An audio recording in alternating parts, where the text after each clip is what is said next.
احمد علی لاڑکانہ سے، میں نے اپنے کزن کو کچھ پیسے ادھار دیے تھے مگر اب میں ان سے مانگ رہا ہوں تو وہ مجھے گالیاں دے رہے ہیں۔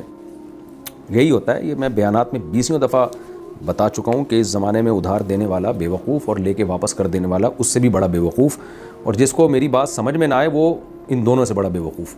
اس لیے کہ بہت دفعہ لوگ مجھے تنگ کرتے ہیں کہ یہ کیا بات ہوئی کہ ادھار دینے والا بیوقوف اور لے کے واپس کرنے والا اس سے بڑا بیوقوف۔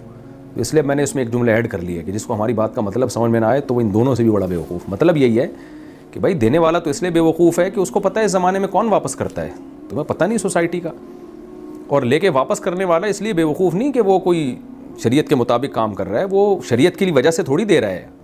ہیں کچھ 1% اچھے بھی ہیں، سارے برے نہیں ہوتے، لیکن وہ سمجھ کے دے رہا ہے کہ میں نے نہیں دیا تو یہ میرا کچھ بگاڑ لے گا، تو یہ بیوقوفی ہونے کی علامت ہے نا۔ کون بگاڑ سکتا ہے؟ آج کل آپ کسی کے پیسے لے کے کھا جائیں، کوئی کچھ نہیں کر سکتا، تو اس سینس میں بیوقوف کہا جا رہا ہے۔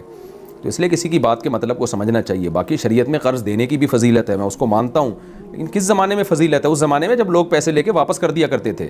اب تو قرض جو ہے وہ دشمنیاں پیدا کرنے کا ذریعہ ہے، آپ نے دیا اور بندہ مارکیٹ سے شارٹ، تو اس لیے جو ہے نا آپ نے جب دے دیے تو اب وہ آپ کو پیسوں کے بجائے گالیاں دے رہے ہیں۔